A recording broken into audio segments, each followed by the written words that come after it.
Mau gadget murah? Di Elgoza aja. Elgoza, Electronic Gadget Online Plaza. Elgoza, proses cepat, efisien, dan murah harganya.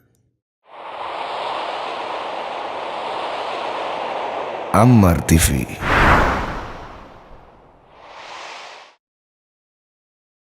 Alhamdulillahi ala ihsanih wa syukru lahu ala taufiqihi wa amtinanih wa asyhadu an la ilaha illallah wahdahu la syarika lahu ta'ziman li sya'nih wa asyhadu anna Muhammadan abduhu wa rasuluhu dahila ridwanih.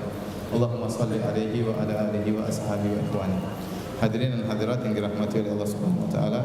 Alhamdulillah, puji dan syukur kita panjatkan kepada Allah Subhanahu wa taala yang masih terus memberikan kita karunia dan kenikmatan sehingga pada malam hari ini kita masih bisa berkumpul dalam rangka untuk mempelajari hadis-hadis Nabi, yaitu dari kitab Sahih Al-Bukhari. Salawat dan salam semoga tercurahkan kepada junjungan kita Nabi Muhammad SAW dan juga kepada keluarganya serta seluruh sahabat beliau tanpa terkecuali. Kita melanjutkan bahasan kita dari Kitabul Iman. Kita sudah selesai dari bab pertama, sekarang kita masuk pada bab yang kedua. Kata Imam Al-Bukhari rahimahullah, doa'ukum yaitu imanukum. Kemudian beliau berkata, hadis nomor 8, qala haddatsana Ubaidullah bin Musa qala akhbarana Hanzalah bin Abi Sufyan an Ikrimah bin Khalid an Ibni Umar radhiyallahu anhuma qala Rasulullah sallallahu alaihi wasallam. Dari Ibnu Umar, beliau berkata, Rasulullah SAW bersabda, buniyal Islamu ala khamsin.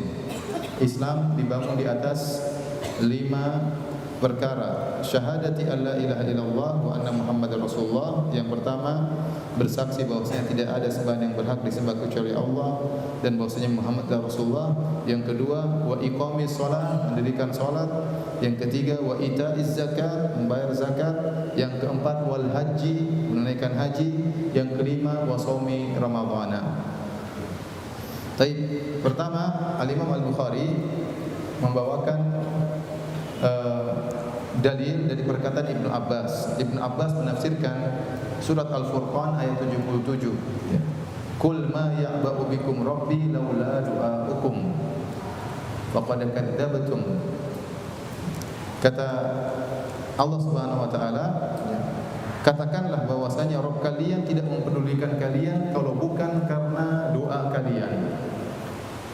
Jadi Rabb kalian tidak akan mempedulikan kalian kalau bukan karena doa kalian. Doa kalian ini ditafsirkan oleh Ibnu Abbas dengan imanukum.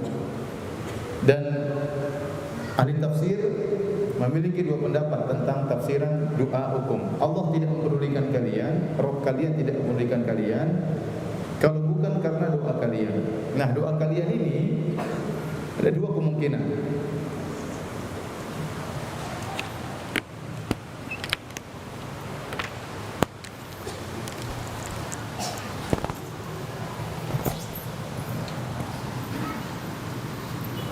Doa hukum, kalau kita artikan doa kalian.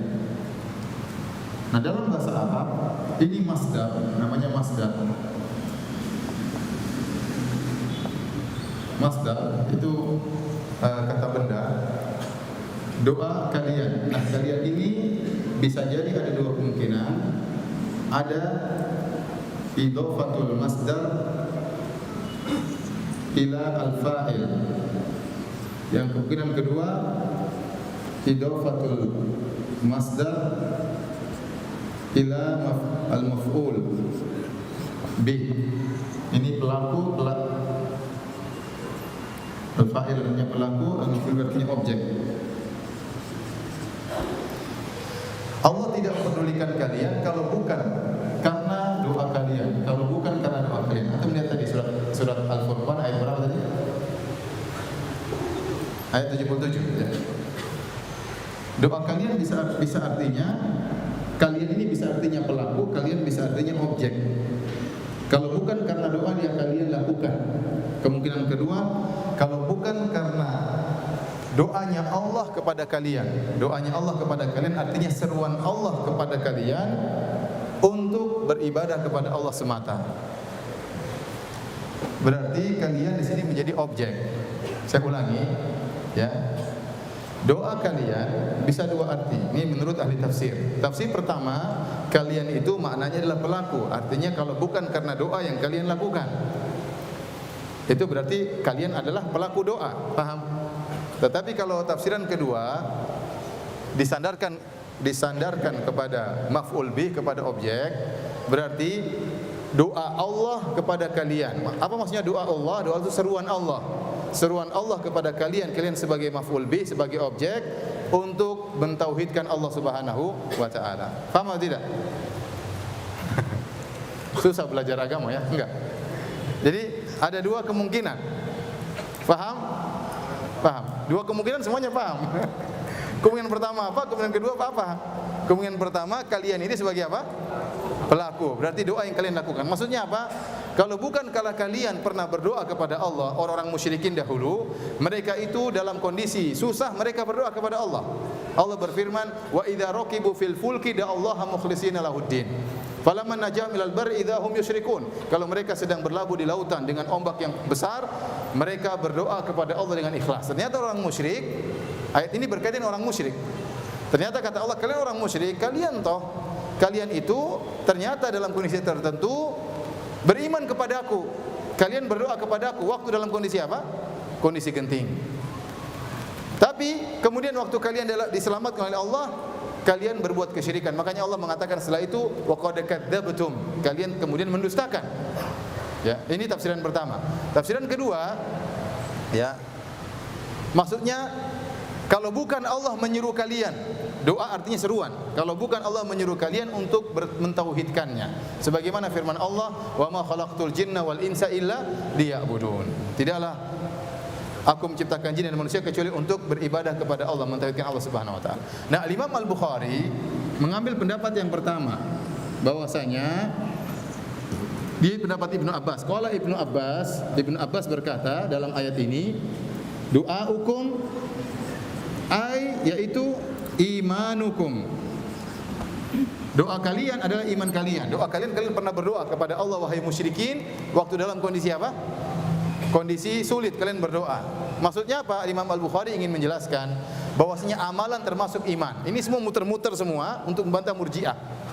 Kita telah jelaskan pada pertemuan lalu, orang-orang Murji'ah berkata amal bukan bagian dari apa? Iman. Al-Imam Al-Bukhari membantah bahwasanya berdoa itu amal atau bukan? Amal. Itu adalah iman. Paham? Jadi Al-Imam Bukhari pilih pendapat ahli tafsir yang pertama. Paham? Baik. Sekarang yang kedua, hadis yang kedua tentang bahwasanya bunyal Islam ala khams. Catatan pertama, antum lihat, antum bawa Sahih Bukhari atau tidak? Atau sudah hafal semuanya?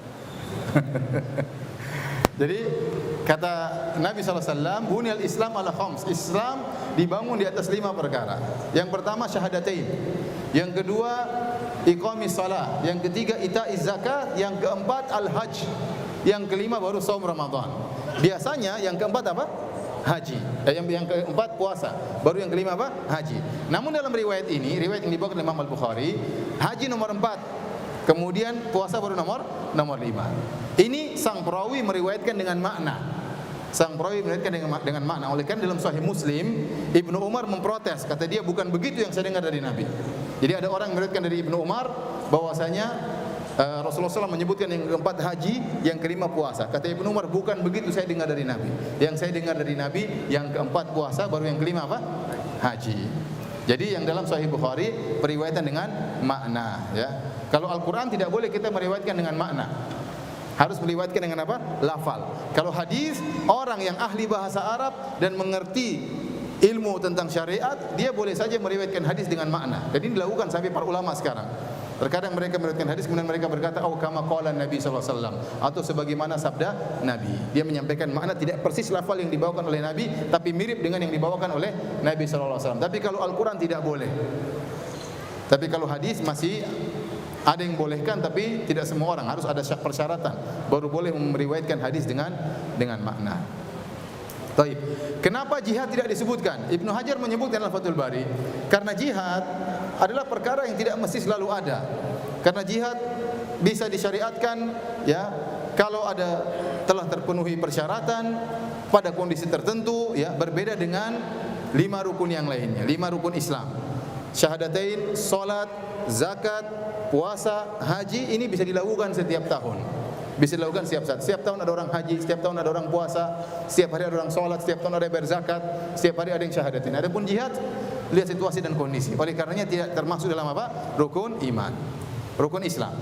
Oleh karena tidak boleh seorang menambah rukun Islam lebih daripada ini. Agama bukan dibangun dengan perasaan. Ya. Ada sebagian orang mengukur keimanan dengan sesuatu yang di luar daripada hal ini. Ya. Mohon maaf. Ada orang yang mengukur keimanan misalnya, kamu sudah berapa lama keluar berdakwah? Kalau dia bilang saya sudah setahun saya keluar berdakwah, wah imanmu tinggi sekali. Jadi seakan-akan ya keimanan diukur dengan keluar berdakwah. Ya. Kalau orang tidak keluar berdakwah, imannya kurang? Jawabannya tidak. Ya. Ini bukan, tidak ada rukun Islam ke-6 harus keluar berdakwah. Paham ya? Jangan sampai ditambah rukun Islam ini. Rukun Islam cuma berapa? Cuma 5. Taib hadirin, ini sudah saya hapus ya? Sudah belum? Tinggal foto aja, cerai. Sudah? Sudah ya?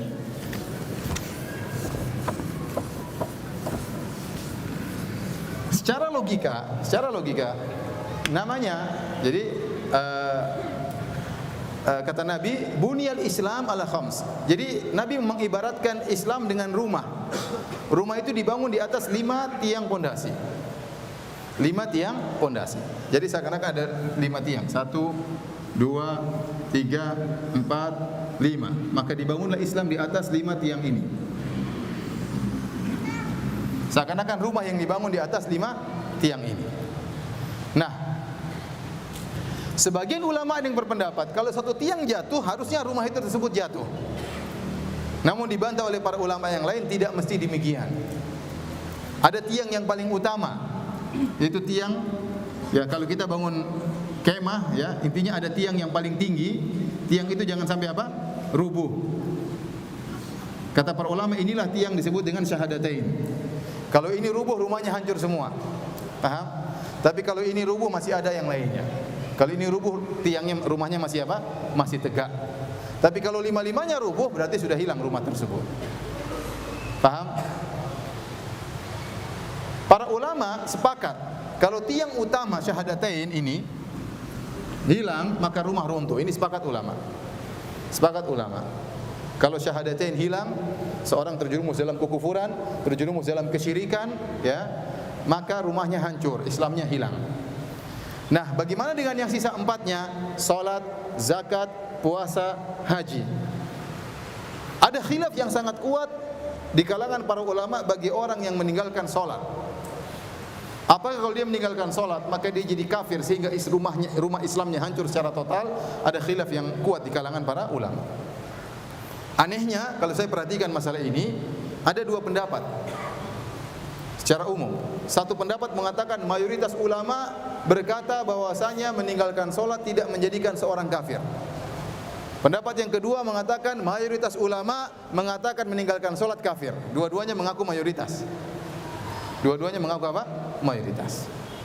Kalau kita teliti wallahu alam bisawab, kalau kita kembali kepada pendapat para salaf ulama terdahulu, mayoritas ulama salaf berpendapat meninggalkan salat secara mutlak, secara total orang itu bukan orang Islam, maka rumahnya hancur, rumah Islamnya. Ini pendapat yang dirojikan oleh Syekh Ibnu Utsaimin rahimahullahu taala. Dan ini pendapat riwayat dari Al-Imam Ahmad rahimahullahu taala. Barang siapa meninggalkan salat secara mutlak, dia tidak salat Jumat, tidak salat 5 waktu, tidak salat Id, itu bukan orang Islam. Itu bukan orang Islam. Namun pendapat yang lain, pendapat jumhur ulama secara mazhab Syafi'i, mazhab Maliki, mazhab Hanafi berpendapat meninggalkan salat meskipun tidak salat sama sekali, selama masih meyakini salat itu wajib, maka dia tidak kafir, tapi terjerumus dalam kufur kecil, sangat berbahaya, lebih bahaya daripada zina, lebih bahaya daripada riba, tetapi dia belum sampai jatuh pada kekufuran. Jadi saya ulangi, kalau meninggalkan syahadatain sepakat atau tidak? Sepakat. Kalau meninggalkan salat khilafnya kuat. Ulama salaf dahulu kebanyakannya mereka mengatakan meninggalkan salat kafir. Namun ulama mutaakhirin belakangan berpendapat kebanyakan mereka meninggalkan salat tidak kafir selama meyakini salat itu masih wajib. Tapi kalau seorang meninggalkan salat dengan meyakini salat tidak wajib, maka itu kafir, itu bukan orang Islam. Ya, seperti meyakini saya sudah mencapai derajat wali atau saya ini sudah mencapai derajat ma'rifat, maka saya boleh tidak sholat. Ini orang kafir dengan kesepakatan para ulama. Ya, Nabi saja sholat sampai kakinya bengkak. Mana yang lebih ma'rifat, ente atau Nabi sallallahu alaihi wasallam? Jawabannya Nabi lebih ma'rifat, ya. Baik.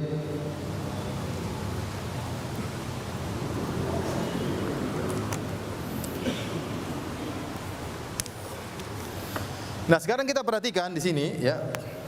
Kalau saya gambarkan sebuah rumah, ya. Seperti tadi, ya, atau kemah atau rumah. Rumah tersebut misalnya bentuknya begini, ya. Ada tiang utamanya. Nanti ada tiang yang lain, ya. Nah, ini adalah rukun Islam, tidak boleh hilang, ya. Tadi kalau hilang ini maka sepakat para ulama rumah tersebut runtuh. Kalau hilang sholat juga khilaf yang kuat. Nah, sisa-sisanya adalah penyempurna dari rumah ini. Selain daripada rukun Islam, maka itu adalah penyempurna dari rumah Islam tersebut. Semakin Anda banyak melakukan amal soleh, maka rumah Anda semakin sempurna. Rumah Anda semakin sempurna. Paham? Beda orang bertemu dengan Allah, dia melaksanakan seluruh rukun Islam. Dia sudah sholat, dia sudah puasa, dia sudah haji. Ya, dia sudah syahadatain. Beda dengan orang yang ketemu dengan Allah, dia belum haji misalnya. Beda, tentu kualitas rumahnya apa? Berbeda. Kalau dia sudah haji, pondasi rumahnya lebih kuat. Belum lagi kalau dia tempel dengan sedekah, dengan sholat sunnah, dengan macam-macamnya, maka rumahnya semakin indah. Sehingga waktu dia bertemu dengan Allah, rumah Islamnya semakin apa? Semakin indah. Oleh karenanya Allah Subhanahu wa taala, ya, menurut Imam Al-Bukhari, Islam itu sama dengan iman. Islam sama dengan iman. Nah, Islam dan iman diberi permisalan oleh Allah Subhanahu wa taala dalam surat Ibrahim seperti pohon korma. Jadi Allah Subhanahu wa taala tadi surat yang saya baca dalam surat Maghrib, alam tara kaifa daraballahu mathalan kalimatan thayyibatan kasajaratin thayyibatin asluha tsabit wa far'uha fis sama' tu'ti ukulaha kullahinin bi idzni rabbiha. Ya, tidakkah kau lihat bagaimana Allah beri perumpamaan tentang kalimat yang baik, yaitu kalimat Islam, kalimat iman. Allah umpamakan seperti sebuah pohon yang pokoknya pokoknya kokoh, akarnya kokoh dan cabang-cabangnya menjulang ke atas. Oleh karenanya iman itu seperti pohon. Kalau pokoknya akarnya dicabut, maka pohon tersebut apa? Tumbang. Hilanglah keimanannya sama sekali. Itulah syahadatain. Itulah la ilaha illallah. Tapi kalau ranting-rantingnya, dahan-dahannya dipotong, pohon tersebut masih utuh atau tidak? Sudah tidak utuh, sudah berubah, sudah berkurang, sudah tidak indah lagi. Tetapi pohonnya masih ada. Demikianlah seperti keimanan. Keimanan demikian pula. Kalau seorang melakukan kemaksiatan, mungkin berzina, mungkin riba, maka pohonnya semakin gundul. Tetapi akarnya masih ada. Selama akarnya masih ada, masih dinamakan pohon, tapi pohon yang kurang. Sama seperti orang meyakini la ilaha illallah, dia meyakini Muhammad Rasulullah, namun dia melakukan maksiat. Dia pelit, dia mungkin tidak puasa, mungkin dia tidak haji, padahal dia punya uang banyak. Maka orang ini kita katakan imannya kurang, sebagaimana pohon yang gundul. Dalam hadis pun demikian, Rasulullah SAW menyamakan seorang mukmin, seorang muslim dengan pohon korma. Kata Nabi SAW, inna minasyajari lama barakatuhu ka barakatil muslim. Hadithuni ma hiya. Kata Nabi SAW kepada para sahabat, sungguhnya ada sebuah pohon yang perumpamaannya seperti pohon korma, mirip dengan seorang muslim. Kabarkanlah kepadaku pohon apakah itu. Maka ternyata kata Nabi SAW, pohon tersebut adalah pohon apa? Pohon korma. Pohon korma. Jadi masalah iman dan masalah Islam ibarat seperti masalah rumah atau masalah pohon. Rumah tersebut semakin ditempeli dinding-dindingnya semakin sempurna, semakin dipasang ubinnya semakin indah. Maka seorang berusaha bertemu dengan Allah dengan memperindah rumahnya, memperkokoh rumah keimanannya. Sama pohon juga perlu disiram, pohon perlu tumbuh. Semakin dia banyak beramal soleh, maka cabangnya semakin menjulang ke atas. Semakin menjulang ke atas. Semakin dia bermaksiat, maka ingat rantingnya semakin berjatuhan. Semakin dia bermaksiat, ya, rantingnya berjatuhan. Dia tidak menjaga pandangannya, dia tidak menjaga pendengarannya, dia tidak menjaga lisannya, maka pohonnya semakin berguguran. Memang dia tidak kafir karena pohonnya masih ada, tapi pohon tersebut pohon yang gundul. Pohon yang gondol. Semakin dia melakukan kemaksiatan, semakin terkikis, lama-lama bisa mati pohon tersebut. Ini berbahaya. Ya, ini semua dibawakan oleh Imam Al-Bukhari untuk membantah orang-orang Murji'ah yang mengatakan iman itu satu kesatuan. Kalau hilang sebagian, hilang seluruhnya. Sebagaimana kita jelaskan pada pertemuan yang lalu. Sebagaimana pendapat juga orang-orang Khawarij. Orang-orang Khawarij, Mu'tazilah dan Murji'ah sepakat. Mereka mengatakan iman itu satu kesatuan, kalau hilang sebagian, hilang seluruhnya. Kita ahlu sunnah tidak demikian. Kita bilang iman itu seperti pohon. Kalau hilang sebagian, selama bukan akarnya, pohonnya masih kokoh. Meskipun pohon tersebut pohon yang gundul atau runtuh ranting-rantingnya. Paham atau tidak? Benar paham? Insyaallah ya. Baik, kita lanjutkan bab yang ketiga, bab umurul iman.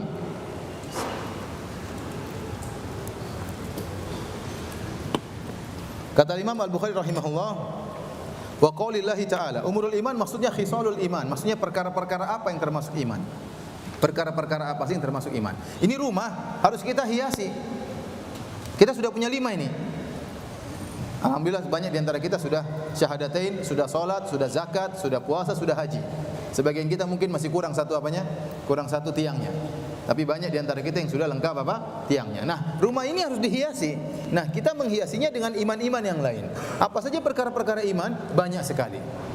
Oleh karena contohnya Al-Imam Al-Bukhari membawakan firman Allah wa qaulillahi ta'ala, dan firman Allah Subhanahu wa taala dalam surat Al-Baqarah ayat 177, kata Allah, laisal birra an tuwallu wujuhakum qibalal masyriqi wal maghribi walakinnal birra man amana billahi wal yawmil akhir wal malaikati wal kitabi wan nabiyyin. Bukanlah kebajikan kalian mengarahkan wajah kalian ke arah timur atau ke arah barat, tapi kebajikan yang sungguhnya itu orang beriman kepada Allah dan di hari akhirat, beriman kepada malaikat dan beriman kepada kitab-kitab dan beriman kepada para nabi. Rukun iman termasuk iman. Rukun iman apa? Iman kepada Allah, kepada malaikat, kepada kitab-kitabnya, para rasul, ya. Ya, ini termasuk rukun iman. Kepada takdir, kepada hari kiamat. Kemudian di antara iman, wa atal mala ala hubbihi dzawil qurba. Seorang memberikan hartanya yang dia cintai kepada karib kerabatnya, itu juga keimanan. Kalau Anda melakukan demikian, Anda ingin bantu misalnya kakak Anda suka barang ini. Anda punya misalnya mesin cuci yang bagus. Wah, kakak lagi butuh. Anda sayang mesin cuci ini. Anda kasih sama kakak Anda. Atal mala ala hubbihi. Dia memberikan hartanya padahal dia cinta kepada harta tersebut. Kepada siapa? Dzawil qurba, kepada karib kerabat. Maka rumah Anda ditempel dengan marmer yang indah. Paham? Tapi waktu Anda mau kasih, istri Anda bilang jangan. Sudah kasih aja mesin cuci yang bekas, yang sudah mau rusak itu biar kakak suruh perbaiki. Ya udah, Anda kasih jelek. Berarti Anda dikasih tegel murahan, paham? Tempel di rumah, paham? Paham atau tidak? Ya, kalau Anda yang punya marmer yang indah, berikan yang Anda cintai. Jangan hanya berikan perkara yang tidak dicintai. Makanya Allah mengatakan wa atal mala ala hubbihi. Dia memberikan harta yang dia cintai harta tersebut. Dia juga mungkin perlu dengan harta tersebut, tapi dia ingin bantu karib kerabatnya. Dzawil qurba, ini termasuk keimanan. Wal yatama wal masakin, juga diberikan kepada anak yatim, diberikan kepada fakir miskin. Wa ibnas sabil, kepada orang yang sedang bersafar, musafir yang kehabisan bekal, dia tidak bisa pulang ke kampungnya, dia belikan tiket kamu pulang kampung. Dilanjutkan, dia bantu, ya. Wasairina wa fir riqab, demikian juga orang yang minta-minta, yang memerlukan, benar-benar tidak mampu, kita hendaknya membantu orang tersebut. Wa fir riqab, demikian juga dia berikan hartanya kepada riqab, kepada budak-budak. Entah dia bebaskan, ya, entah dia merdekakan, dia bantu budak-budak tersebut. Di antara keimanan wa aqamas shalah, dia mendirikan salat. Semakin seorang memperbanyak sujudnya kepada Allah, semakin indah rumah Islamnya, semakin indah rumah imannya, semakin rindang pohon keimanannya. Dan dia harus memperindah rumahnya dan berusaha memperindang pohonnya agar dia bertemu dengan Allah dengan kualitas iman semaksimal mungkin. Ya. Jadi kalau dia perbanyak salat, perbanyak sujud, apa kata Nabi sallallahu alaihi wasallam? Ya. Lantas judas innaka lantas jud sajadatan illa rafa'aka Allahu biha darajah wa hatta anka biha khati'ah. Tidaklah kau sujud dengan satu sujud saja kecuali Allah akan angkat derajatmu dan Allah akan hilangkan dosa-dosa. Semakin kita banyak sujud, semakin tinggi. Oleh karena tatkala ada seorang sahabat datang kepada Nabi, "Ya Rasulullah, dia minta, ya Rasulullah, saya minta kepada engkau murafaqataka fil jannah. Saya ingin menemani engkau di surga." Kata Nabi, "Awa ghairu dzalik?" Apa tidak ada permintaan yang lain? Kata dia, "Huwa dzak." Saya ingin itu saja. Ingin menemani engkau di surga. Ini permintaan berat. Kalau nemani Nabi di surga berarti kan tingkatannya tinggi, ya. Kalau nemani kita mungkin di bawah enggak apa-apa. Nemani surga di atas ya. Nanti jangan bilang saya mau menemani ustaz di surga. Jangan bilang ingin menemani ustaz di surga. Pertama, ustaznya belum tentu masuk surga. Yang kedua, kalau mau surga pun bukan surga setinggi Nabi sallallahu alaihi wasallam. Maka apa kata Nabi sallallahu alaihi wasallam? Fa inni ala nafsika bi kathrati sujud. Kalau kau ingin menemani aku di surga, bantulah aku akan mohon kepada Allah, tapi kau harus banyak sujud. Kau harus banyak apa? Sujud. Harus banyak salat sunnah. Seorang biasakan diri untuk apa? Salat sunnah. Ya, sampai salat itu menjadi qurratu ainin, sampai menjadi penyujuk hati kita. Kita harus biasakan salat. Biasakan salat qobliyah, biasakan salat ba'diyah, biasakan salat duha. Pasti ada waktu. Jangan alasan enggak punya waktu. Ya akhi, cuma 2 rakaat. Apa susahnya? Kalau ada waktu lagi 4 rakaat. Salat witir 3 rakaat. Kalau belum bisa 3 rakaat, 1 rakaat enggak apa-apa. Kalau tidak bisa sebelum subuh, salat sebelum tidur. Biasakan sering salat. Hobi, bikin hobi untuk apa? Salat sampai kita merasa kita butuh dengan salat. Ya. Sehingga apa? Rumah kita indah. Wa ataz zakat. Demikian juga membayar zakat, ini juga dari keimanan. Orang yang bayar zakat rumahnya semakin indah. Kalau tidak bayar zakat rumahnya semakin berkurang. Ya. Wal mufuna bi ahdim idza ahadu. Demikian juga orang-orang yang menunaikan janjinya tatkala mereka berjanji. Wasabirina fil ba'sa'i wad-dharra'i wa hinal ba's. Demikian juga orang yang bersabar tatkala mengalami kesulitan, tatkala mengalami penderitaan. Seorang mengalami penderitaan, kemudian dia bersabar, rumahnya semakin indah. Pohonnya semakin rindang. Kapan dia mulai mengeluh, kapan dia mulai mencak-mencak, kapan dia mulai maki-maki, maka rumahnya semakin berkurang keindahannya. Ranting-ranting pohonnya semakin apa? Berguguran. Jadi kalau kita ingin punya rumah yang indah, maka kita harus bersabar. Ulaika alladzina shadaqu wa ulaika humul muttaqun. Mereka itu orang-orang yang imannya jujur dan mereka orang yang bertakwa. Demikian juga Imam Al-Bukhari menyebutkan contoh-contoh cabang-cabang keimanan dalam surat Al-Mu'minun. Qad aflahal mu'minun. Sungguh beruntung orang-orang yang beriman. Siapa mereka? Allah lanjutkan, alladzina hum fi salatihim khashi'un. Kalau Anda salat khusyuk, berarti rumah Anda indah, rumah Islam Anda indah. Kalau Anda enggak khusyuk, ya kurang indah ya. Alladzina hum fi salatihim khashi'un. Walladzina hum 'anil lagwi mu'ridun. Walladzina hum lizakati fa'ilun. والذين هم لفروجهم حافظون إلا على أزواجهم أو ما ملكت أيمانهم فإنهم غير ملومين فمن ابتغى وراء ذلك فأولئك هم العادون والذين هم لأماناتهم وعهدهم راعون والذين هم على صلواتهم يحافظون أولئك هم الوارثون الذين يرثون الفردوس هم فيها خالدون. Dalam surat Al-Mu'minun ayat pertama dan seterusnya. Itu di antara ranting-ranting keimanan, cabang-cabang keimanan, dahan-dahan keimanan. Tadi kita sebutkan salat yang khusyuk, kemudian berpaling dari hal yang sia-sia, anil lagwi mu'ridun, orang kumpul-kumpul enggak ada manfaatnya, dia enggak datang. Dia meninggalkan orang-orang tersebut, orang-orang kumpul main gaplek, ketawa ketiwi enggak ada manfaatnya, dia enggak datang. Tidak datangnya dia memperindah rumah Islamnya. Ya, memperindah rumah Islamnya. Kemudian dia menjaga kemaluannya, dia tidak terjerumus dalam perzinahan dan yang lainnya. Kemudian dia menunaikan memperhatikan amanatnya, kemudian dia juga menjaga salatnya. Hai, sahabat Ammar TV, sudah lihat kan videonya? Masya Allah bukan? Insya Allah videonya bermanfaat ya. Yuk bantu dakwah kami dengan menyalurkan zakat, infak, dan sodako ke rekening kami. Insya Allah donasi teman-teman akan digunakan untuk biaya peralatan dan operasional dakwah Ammar TV. Terima kasih ya sudah nonton video kami. Jangan lupa like, komen, dan share video-video kami. Jazakumullah khairan.